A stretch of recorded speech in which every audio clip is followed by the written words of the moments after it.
ler e meditar nessa noite em Isaías, no capítulo de número 53. Isaías 53 é um texto conhecido e é um texto messiânico.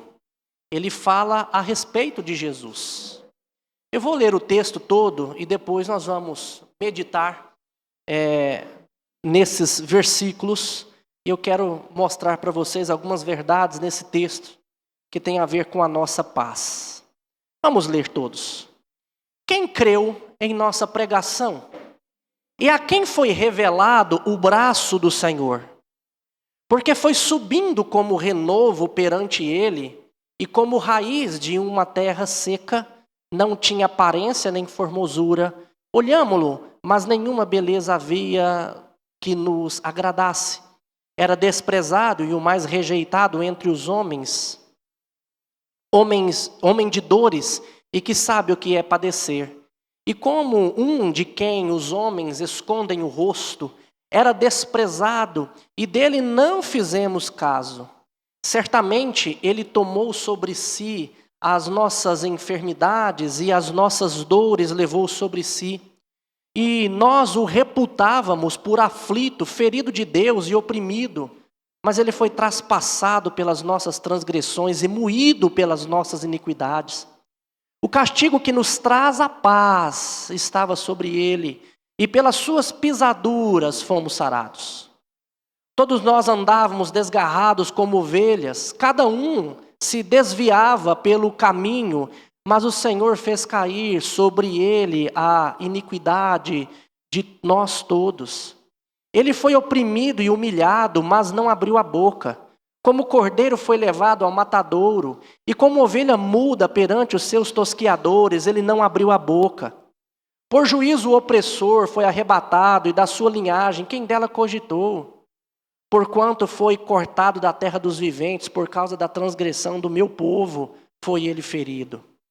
Designaram-lhe a sepultura com os perversos, mas com o rico esteve na sua morte, posto que nunca fez injustiça, nem dolo algum se achou em sua boca. Todavia ao Senhor agradou moê-lo, fazendo-o enfermar. Quando der ele a sua alma como oferta pelo pecado, verá a sua posteridade e prolongará os seus dias, e a vontade do Senhor prosperará nas suas mãos. Ele verá o fruto do penoso trabalho de sua alma e ficará satisfeito. O meu servo justo, com o seu conhecimento, justificará muitos, porque as iniquidades deles levará sobre si. Por isso eu lhe darei muitos como a sua parte, e com os poderosos repartirá ele o despojo, porquanto derramou a sua alma na morte, foi contado com os transgressores. Contudo, levou sobre si o pecado de muitos, e pelos transgressores intercedeu.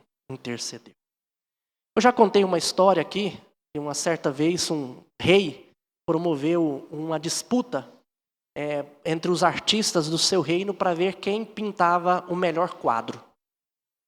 E na grande final ficaram ali 2 artistas e ele lançou o tema da pintura e o tema seria a paz.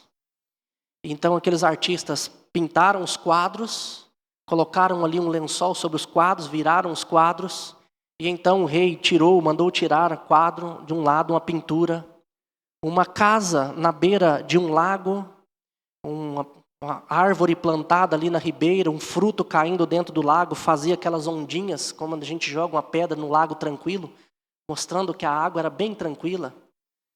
Um sol brilhante, os passarinhos voando, assentando nas árvores, e aquela casa gostosa ali na colina. Você olhava para o quadro e respirava. E então o rei mandou tirar a cortina do outro quadro, e quando se tira aquela cortina daquele quadro, havia uma cachoeira pintada e o céu tenebroso, um raio caindo numa árvore, espedaçando essa árvore. As águas que caíam espumejavam de tão furiosa que era essa cachoeira. E relâmpagos então ali, aquele quadro todo tenebroso. E então o rei deu o seu veredito e ele disse que o quadro que melhor representava a paz era aquele quadro da cachoeira. E as pessoas ficaram atordoadas. Mas como assim? E então o rei explicou que na beira da cachoeira, ao lado da cachoeira, numa pedra, na fenda de uma pedra, havia um ninho de um passarinho. E calmamente, a mãe alimentava os seus filhotes em meio a todo aquele transtorno que estava ao seu redor.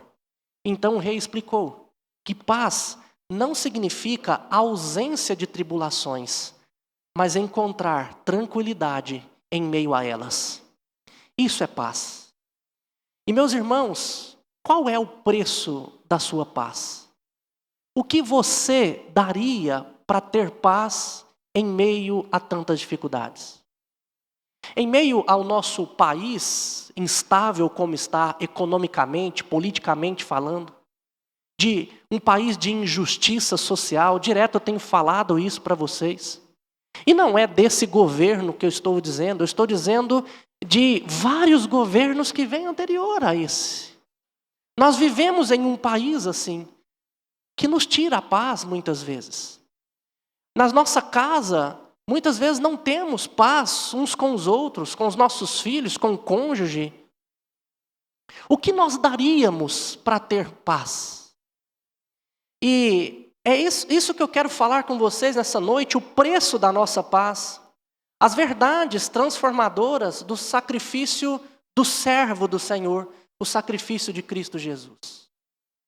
Infelizmente, meus irmãos, nós não damos a devida atenção para o que Cristo fez por nós e o benefício que nós temos com isso, e nós permitimos que muitas outras coisas tirem a nossa paz nesse mundo, enquanto nós deveríamos estar tranquilos e viver em paz uns com os outros por conta daquilo que Jesus fez por nós. Aquele passarinho, aquela mãe passarinho alimentando os filhotes, ela só pôde fazer isso porque Deus organizou e arquitetou tudo para aquilo acontecesse, dependeu dele. Mas Cristo não precisou morrer na cruz por conta disso, mas para que nós tivéssemos paz. Aí sim ele precisou morrer por nós. Muitas pessoas, até usam aquela expressão, eu estou em paz com Deus. A melhor pergunta para se dizer, para se fazer é, Deus está em paz contigo? Porque é fácil estar em paz com Deus. O difícil é saber se Deus está em paz conosco. Porque para eu ficar em paz com Ele, basta Ele me dar alguma coisa que eu quero. Eu fico bonzinho. Mas para que Ele tivesse paz conosco, eu ensinei isso hoje de manhã, foi necessário Cristo morrer na cruz por nós. E esse texto fala muito a respeito disso. Algumas verdades que a gente precisa pensar, meus irmãos, e entender. A primeira delas é o desprezado que ninguém desejou. A humilhação incompreensível de Cristo Jesus. O desprezado que ninguém desejou. O versículo 1-3 vai nos mostrar isso. O texto começa dizendo: quem creu em nossa pregação? E a quem foi revelado o braço do Senhor? Quem que deu crédito para o que foi dito? Jesus foi desprezado, não foi ouvido. Muitos não creram nele, não acreditaram nas suas palavras, mesmo evidenciando muitos milagres. Nos nossos dias também tem muitas pessoas que dizem, se Deus fizer isso, eu passo a servi-lo, eu passo a estar com ele. Nada. Deus pode fazer muitas coisas, mas a gente não dá muito crédito àquilo que vem dele, nem a Cristo Jesus. O versículo 2 diz, porque foi subindo como um renovo perante ele e como raiz de uma terra seca. Isso tem a ideia de um lugar que você não espera nada, um deserto, você não espera nada do deserto. E aí de repente vem brotando um renovo, ali no deserto. E você olha, você fala assim, isso aqui vai morrer logo com o sol. Você despreza. E é isso que acontecia com Cristo Jesus. As pessoas esperavam um rei magnífico, montado num cavalo branco. Alguém que tivesse um poderio militar para libertar o povo de Israel. E de repente vem um homem de Nazaré, que as pessoas olhavam para ele, como o texto diz, não tinha aparência nem formosura. Olhámo-lo, mas nenhuma beleza havia que nos agradasse. Era desprezado e o mais rejeitado entre os homens. O Jesus que veio ao mundo é muito diferente daquele Jesus pintado em quadros e daqueles filmes que trazem geralmente um homem bonito, cabelo loiro, um cabelo bonito, cabelo longo. Não. O Jesus que veio era um homem que tinha aparência que não era formosa. Era um homem de dores. Você olhava para ele, mesmo antes do seu sofrimento, você já via um semblante de dor. Porque ele veio para carregar as nossas dores. Irmãos, se Jesus estivesse no nosso meio, é muito provável que nós também o rejeitaríamos. Porque nós gostamos de coisas grandiosas. Gostamos de uma boa aparência. Damos valor a essa aparência física. Damos muito valor a quem tem poder. E rejeitamos as coisas pobres, humildes. Essa é a tendência natural nossa. Mas será que nos nossos dias nós não acabamos rejeitando muitas vezes o que Cristo Jesus tem a nos dizer? Quantas vezes nós passamos pela palavra deles, lemos as Escrituras, mas não damos o devido crédito? Quantas coisas Jesus nos diz para fazer e a gente vem aqui domingo após domingo, vai embora e esquece? Quantas vezes nós saímos daqui no domingo, na segunda-feira nós já não nos lembramos do que aprendemos aqui? Quantas vezes isso acontece? Hoje mesmo, na escola bíblica dominical, eu perguntei o que a gente tinha tratado domingo passado. Foi um custo para os irmãos responderem. Por que isso acontece? Nós ouvimos a palavra dele, palavra escrita, nós lemos a Bíblia o tempo todo, mas nós nos esquecemos. Nós nos esquecemos. Mas do nosso lazer, coisas do nosso trabalho, na nossa vida, aquilo que nós desejamos demais, é difícil a gente esquecer. É muito difícil. Nós lembramos o tempo inteiro, porque damos mais credibilidade a um monte de coisas e não aquilo que Cristo fez e aquilo que Ele fala a nós. Lembro de um episódio na Escritura, João, capítulo 6, em que Jesus fala que Ele é verdadeiro alimento, verdadeira comida e verdadeira bebida. E Ele não mede as palavras, Ele fala de uma maneira dura. E muitos dos seus discípulos foram se retirando dele. Ficaram somente os 12 apóstolos. Jesus ora para os 12 apóstolos. E muito diferente de umas pregações que a gente ouve por aí, né? Aquelas pregações que dizem assim, dá uma chance para Jesus. Deixa Ele entrar no seu coração, dá uma chance, coitadinho dele.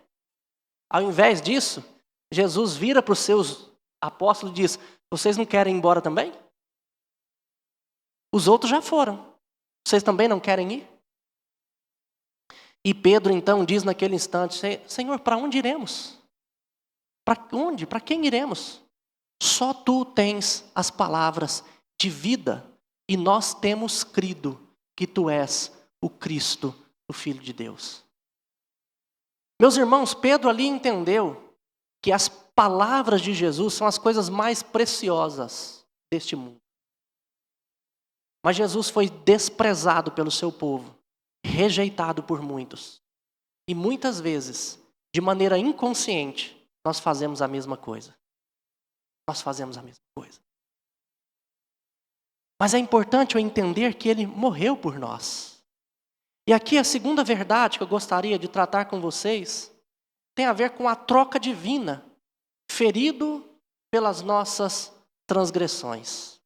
Do versículo 4 ao versículo 6, nós vamos ver isso. Hoje pela manhã eu falei sobre a morte vicária de Cristo Jesus. Essa morte vicária, isso significa a morte substitutiva. Ele nos substituiu na cruz. Na cruz ele estava levando os nossos pecados. Esses versículos que nós vemos aí, do versículo 4 ao 6, diz que Ele tomou sobre si as nossas enfermidades e as nossas dores levou sobre si. Ele foi traspassado pelas nossas transgressões e moído pelas nossas iniquidades.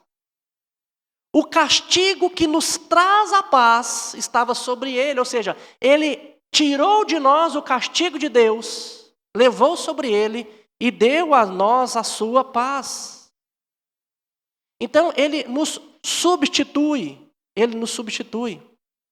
Hoje pela manhã eu falei muito sobre isso, sobre a justiça divina realizada na cruz.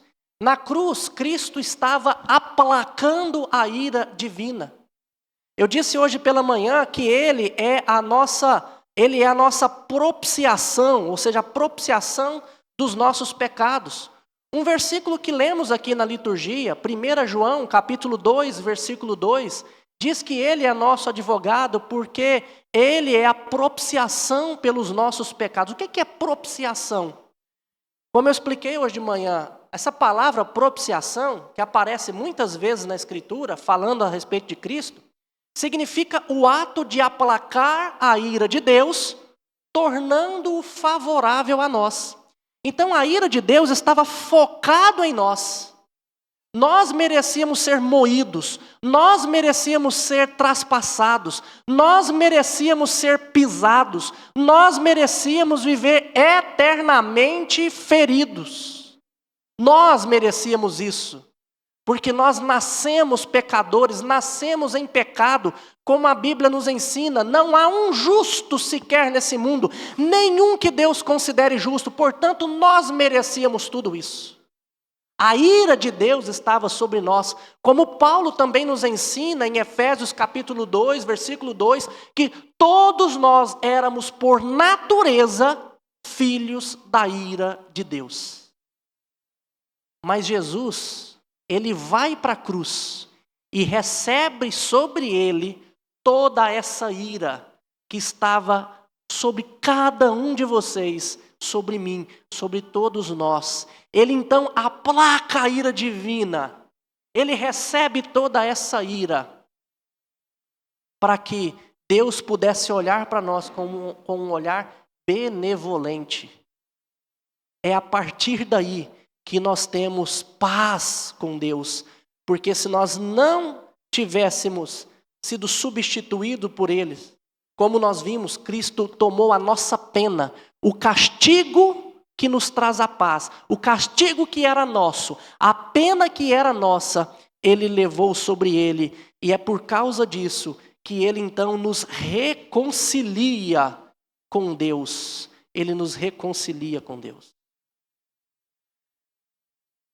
Ora, 2 Coríntios, capítulo 5, versículo 18 e 19, diz o seguinte: ora, tudo provém de Deus, que nos reconciliou consigo mesmo, por meio de Cristo, e nos deu o ministério da reconciliação, a saber, que Deus estava em Cristo, reconciliando consigo o mundo, não lhes imputando seus pecados. Não lhes imputando seus pecados. Ou seja, Cristo estava nos reconciliando com Ele. Com Deus. Por meio de Cristo nós estávamos sendo reconciliados com Deus. Porque Cristo Jesus, na cruz, Ele recebe toda a nossa punição.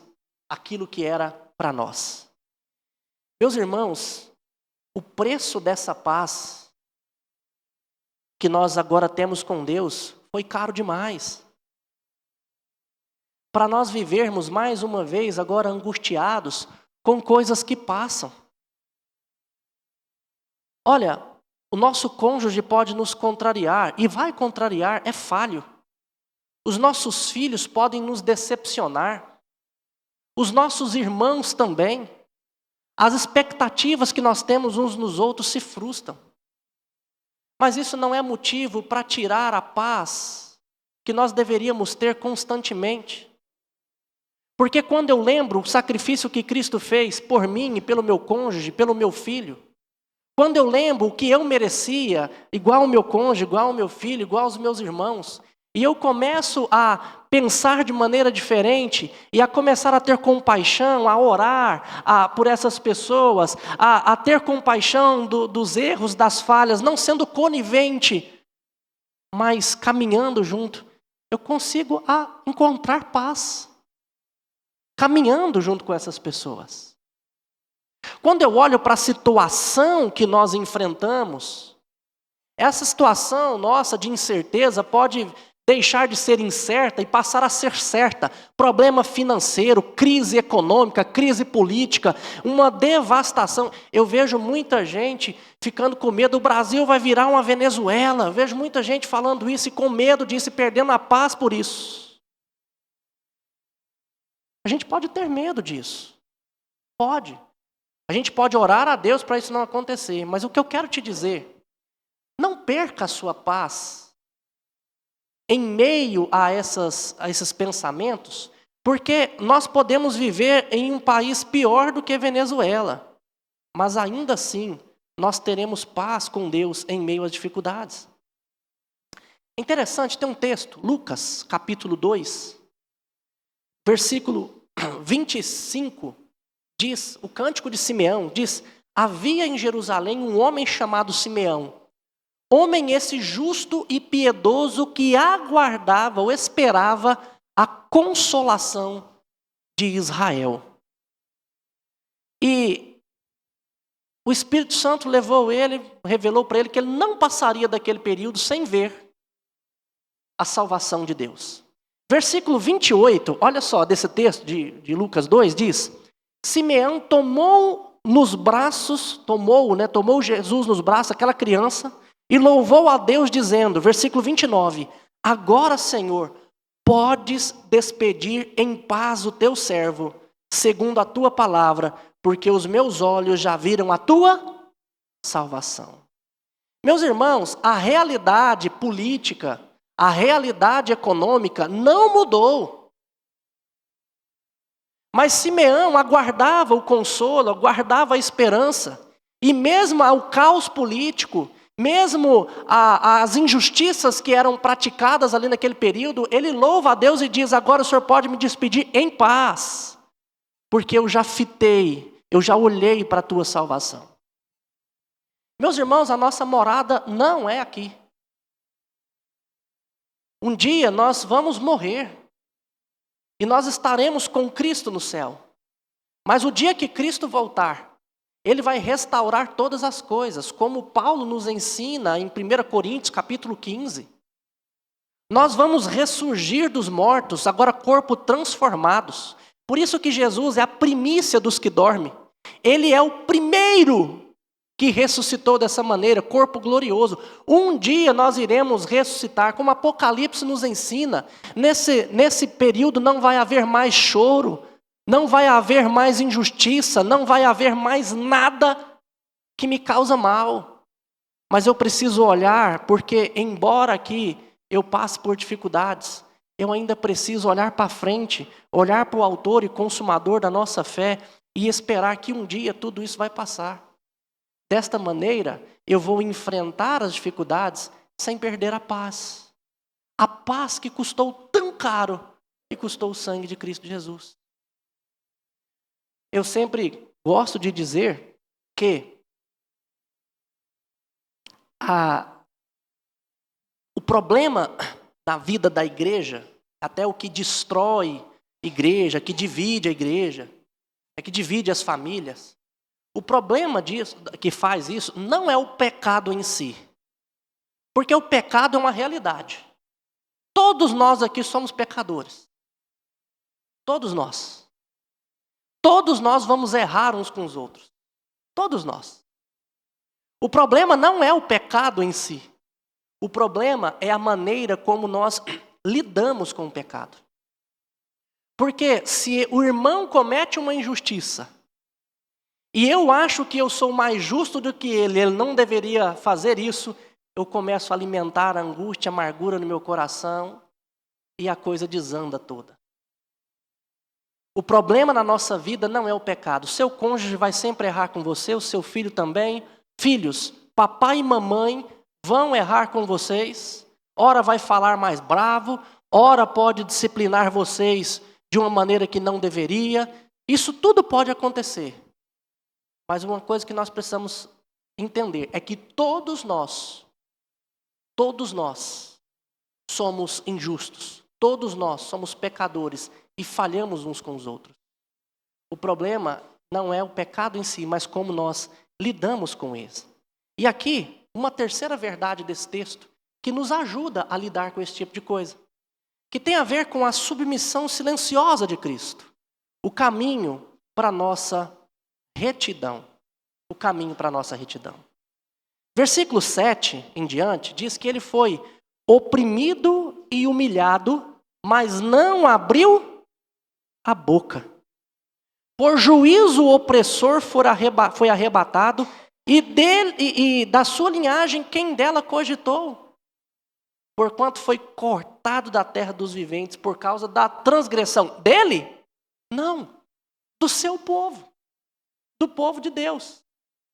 Observe, se teve alguém mais injustiçado nesse mundo, meus irmãos, não é você e não sou eu, é Cristo Jesus. E ele suportou toda essa injustiça calado, porque se ele tivesse aberto a boca, se ele tivesse descido da cruz quando as pessoas diziam para ele, desce daí, salvou os outros e não salva a ti mesmo? Se ele tivesse caído na ignomínia do povo, das pessoas, quando ele foi cuspido, quando despiram ele, quando colocaram nele uma coroa de espinhos, se ele tivesse reagido a tudo isso, nós é que estaríamos perdidos. Mas ele suportou tudo isso por amor a nós. E muitas vezes nós não suportamos o pecado do meu cônjuge, do meu filho, o pecado do pai, dos nossos irmãos. Angustiamos o nosso coração, amargamos o nosso coração. Nós permitimos que a ira pela injustiça que governos fazem contra nós, que pessoas ruins fazem contra nós, quando nós permitimos que essa angústia, essa amargura, essa raiva entre no nosso coração, nós ficamos tristes, abatidos, amargurados, angustiados. Eu já disse isso para vocês aqui, eu repito. Quem entrega a Deus a justiça, encontra paz. Mas quem a toma para si, encontra amargura. Meu irmão, quando você for injustiçado, quando você sofrer por conta do que fizer com você, não importa se seja intencional ou se não seja intencional, não importa o que acontecer, pense sempre nisso. Ore ao Senhor e aprenda a entregar a Ele, porque a ira do homem, ela não produz a justiça de Deus, como a Escritura nos ensina. Mas quando eu entrego a Ele, o Senhor, Ele sabe fazer justiça e Ele vai fazer justiça. É interessante o versículo 9 aí, que dentro disso nós estamos falando, que designaram-lhe a sepultura com os perversos, mas com o rico esteve na sua morte, posto que nunca fez injustiça, nem dolo algum se achou em sua boca. Ele foi crucificado com os transgressores, entre dois ladrões. Mas o texto diz que ele esteve na morte com o rico, né? Se você se lembra, quem pediu o corpo de Jesus para sepultar foi José de Arimateia. E foi na sepultura daquele homem rico que Jesus foi sepultado, cumprindo exatamente essa profecia. E a ideia aqui é exatamente essa, de que, olha, ele suportou tudo por nossa causa, mas o Senhor, no tempo oportuno, Ele sabe exaltar. Foi isso que Pedro nos ensinou na sua primeira carta, no capítulo 5. Humilhai-vos sob a poderosa mão de Deus, para que Ele, em tempo oportuno, vos exalte. Quem nos exalta é Deus. Mas para isso nós precisamos nos humilhar diante dele. É interessante que Pedro, na sua primeira carta, no capítulo 2, versículo 21 até o 25, Pedro diz algo fantástico sobre Jesus a respeito disso que nós devemos também fazer. Ele fala exatamente sobre a injustiça cometida contra nós. E ele diz o seguinte, 1 Pedro 2, 21. Porquanto para isso mesmo fostes chamados. Vocês foram chamados para sofrer a injustiça mesmo, mas não revidar. Não se vingar. Vocês foram chamados por isso, pois que também Cristo sofreu em vosso lugar, deixando-vos exemplo para seguirdes os seus passos, o qual não cometeu pecado, nem dolo algum se achou em sua boca, pois ele, quando ultrajado, não revidava com ultraje, quando maltratado, não fazia ameaças, mas entregava-se àquele que julga retamente, carregando ele mesmo em seu corpo, sobre o madeiro, os nossos pecados, para que nós, mortos para os pecados, vivamos para a justiça. Por suas chagas fomos sarados, porque estáveis desgarrados como ovelhas. Agora, porém, vos convertestes ao pastor e bispo da vossa alma. Meus irmãos, o propósito de Jesus ter sofrido tudo isso e se entregado na cruz foi para nos pastorear. Ele é o nosso pastor. Entenda, nenhum de nós nunca sofreu e nem vai sofrer tamanha injustiça como Jesus sofreu. E se ele soube perdoar, você acha que você não vai aprender com ele? Vai. Se ele sabe o que é sofrer, você acha que ele não tem compaixão de você quando você sofre? Se ele conseguiu vencer todas essas coisas, você acha que você não vai conseguir? Ele é o nosso pastor. E ele nos defende. Nós precisamos entregar para ele. Quando eu digo isso, eu não estou dizendo que nós não podemos chamar as pessoas, pelo contrário, devemos corrigir os erros, nosso cônjuge, nossos filhos, todos nós, os nossos irmãos. A Bíblia nos ensina a tratar uns com os outros os nossos pecados. Mas tem coisas que a gente não vai conseguir fazer e nós não podemos guardar para o nosso coração. Nós não vamos conseguir resolver o problema da injustiça no nosso país, jamais. Nós devemos orar pelo nosso país e entregar e não perder a paz. Nós jamais vamos conseguir fazer com que todos tenham os mesmos privilégios, jamais. Mas eu não posso permitir que essas injustiças tirem a minha paz. Eu preciso entregá-la para Cristo Jesus. E tendo a certeza, meu irmão, de que quando eu faço isso, vai chegar o momento da recompensa. Em quarto e último lugar, o que eu quero tratar com vocês tem a ver com isso. Da cruz ao trono, a exaltação e a recompensa do servo sofredor, que é Cristo Jesus. Olha só, é interessante que uma coisa que eu falo sempre para os irmãos é que no cristianismo não existe, na verdade não existe cristianismo sem cruz.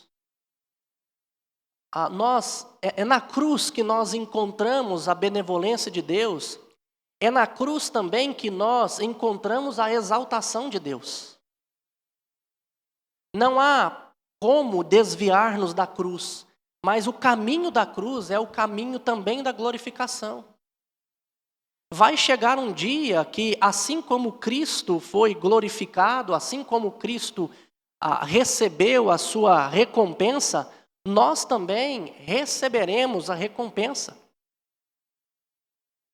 Aí, no texto em que nós lemos, diz que, olha, versículo 10, todavia ao Senhor agradou moê-lo, fazendo enfermar, mas quando ele der a sua alma como oferta pelo pecado, verá a sua posteridade e prolongará os seus dias. Deus moeu Cristo Jesus, mas aquilo que ele pagou, o preço que ele pagou por ser moído, ou seja, ele estava comprando-nos, pagando por nós. É por causa disso que ele prolongou os dias, a ideia de que, olha, não terminou ali. ele continuou. E ele vê o fruto desse trabalho, desse penoso trabalho. Em Romanos capítulo 4, versículo 25, Paulo diz que ele foi entregue por causa das nossas transgressões, ou entregue pelas nossas transgressões, e ressuscitou por causa da nossa justificação. Então, aquele momento de entrega na cruz, de humilhação, em que ele foi rejeitado, foi zombado na cruz, foi despido, envergonhado, é a partir dali que veio a sua glória.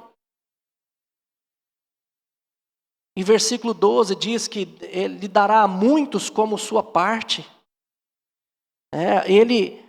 Porquanto ele derramou a sua alma ali para pagar por nós. A herança que Cristo Jesus tem somos nós mesmos, porque ele morreu para nos comprar. E se nós somos dele, nós podemos ficar tranquilos, meus irmãos, que não há nada, absolutamente nada nesse mundo que tire a nossa paz, ou nos tire essa paz que nós temos em Deus. Tanto é que Romanos, capítulo 8, versículo 31, Paulo fala algo maravilhoso, que vale muito a pena a gente ler agora aqui, porque expressa muito bem essa glória que nós temos em Cristo Jesus. Que diremos, pois, à vista destas coisas? Se Deus é por nós, quem será contra nós? Olha o versículo 32 de Romanos 8. Aquele que não poupou o seu próprio filho, antes por todos nós o entregou, porventura não nos dará graciosamente com ele todas as coisas? Meus irmãos, você tem dúvida de que o fato de Deus te amar ao ponto de enviar Cristo Jesus não faz dele um Deus tão bondoso que ele não vai deixar de me dar aquilo que eu necessito? Eu preciso entender que quando eu não recebo algo de Deus, não é capricho dele. Na verdade, é porque, como Tiago nos ensina, nós somos egoístas. E nós queremos as coisas por conta de nós mesmos, para nossa satisfação, como se nós fôssemos o centro do universo. Você já parou para analisar que geralmente as nossas orações têm sempre a ver com algo que eu quero, algo que eu desejo? Eu quase nunca oro pelos outros. Quase nunca peço pelos outros. E se não for de maneira genérica, eu quase nunca agradeço a Deus por aquilo que eu já tenho. Que dirá agradecer a Deus quando Ele não me dá alguma coisa que eu pedi, entendendo que essa é a melhor coisa para mim? Porque nós somos muito egoístas. Então nós achamos que muitas vezes Deus não nos dá algo por capricho. Mas preste atenção. Nós somos herdeiros com Cristo Jesus. O mundo inteiro é nosso por meio de Cristo Jesus. E quando Ele voltar e restaurar todas as coisas, uma das coisas que será restaurada é o meu pensamento. E eu vou conseguir entender de verdade o que tem valor nesse mundo. E vou dar valor àquilo que de fato precisa ser dado valor. Mas nós teremos todas as coisas. Pode não ser agora que Deus tem para nós, mas Ele tem. O problema somos nós mesmos, que somos imediatistas, queremos agora. E somos egoístas, quero porque eu desejo. Esse é o problema. E por conta disso nós perdemos a paz. Mas nós podemos descansar em Cristo Jesus. Porque assim como Ele recebeu-nos, nos recebeu como paga da sua obra, assim também, juntamente com Ele, Deus nos dará todas as coisas deste mundo. Terminar de ler aqui Romanos, no versículo 33, ele vai dizer então, quem tentará acusação contra os eleitos de Deus? É Deus quem os justifica. Deus já falou assim, está justificado o seu pecado. Jesus pagou o preço por ele. Alguém pode ir lá me acusar, Deus vai dizer, não tem acusação. Esse preço já foi pago. Quem os condenará? Quem vai me mandar para a cadeia? É Cristo Jesus quem morreu, ou antes quem ressuscitou, o qual está à direita de Deus e intercede por nós. Ora, quem que vai me condenar se Jesus já pagou a pena por isso? Não há mais penalidade. Quem nos separará do amor de Cristo? Quem vai me tirar do amor dele? Será tribulação, ou angústia, ou perseguição, ou fome, ou nudez, ou perigo, ou espada? Existe alguma coisa que nos separe do amor de Cristo? Como está escrito, por amor de ti somos entregues à morte o dia todo. Fomos considerados ovelhas para o matadouro. Assim como ele foi um cordeiro que se entregou por nós na cruz, assim também nós corremos o risco de morte o tempo todo, de perseguição. Assim como o mundo odiou a Cristo, o mundo vai odiar a nós.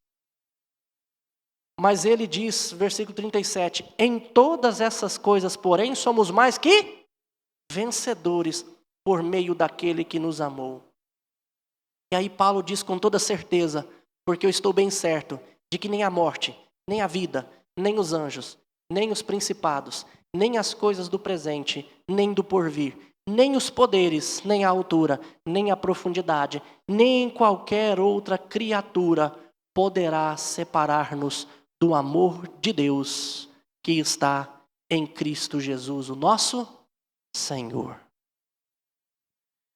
Meus irmãos, lembra daqueles quadros que eu falei no início? O mundo estava se transtornando, mas aqueles passarinhos estavam na fenda ali da rocha, podendo desfrutar da tranquilidade e da segurança daquele local. Meus irmãos, nós aprendemos na Escritura que Deus é a nossa rocha, que Ele é o nosso socorro bem presente nas tribulações. Por isso nós não precisamos ter medo. Não tenha medo de nada nesse mundo, meu irmão. Não permita que as circunstâncias tirem a sua paz, porque Deus é quem controla todas as coisas. Ele é quem controla a tempestade. Ele é quem controla as doenças. Ele é que tem o poder de dar a vida e tirar a vida. Então, que nós possamos desfrutar dessa paz que nós temos em Cristo Jesus. Mas para isso, eu preciso dar credibilidade às palavras de Jesus.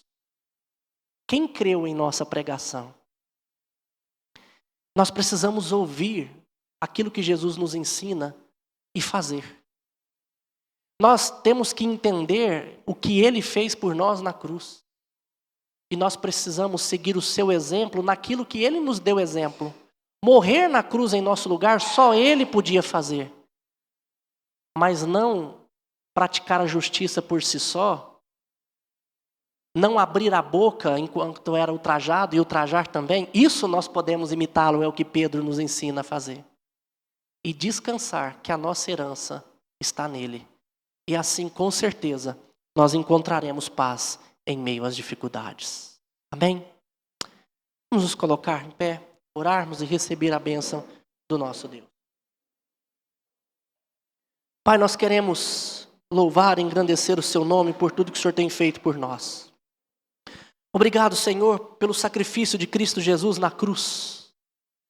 Pela paz, ó Deus, que nós temos por meio dele. Como nós aprendemos hoje. E pedimos ao Senhor, ó Deus, que aplique isso no nosso coração, para que a gente possa viver durante a semana, pensando naquilo que Cristo fez. Agradecidos, ó Deus, aquilo que só Ele poderia fazer. E motivados a imitar o seu exemplo naquilo que Ele deixou para nós. Confiados, ó Deus, de que nós temos uma herança gloriosa, assim como Ele teve, nós também temos, porque a Tua palavra nos ensina que nós somos herdeiros de Deus, co-herdeiros com Cristo Jesus. Tudo que é dele é nosso, porque Ele conquistou para nós e nós podemos descansar nisso. E agora, irmãos, que a graça do nosso Senhor e Salvador Jesus Cristo, Filho, o amor de Deus o Pai e a eterna comunhão do Espírito Santo repousa sobre vós, hoje e para todo sempre. Amém. A igreja pode se assentar. Iremos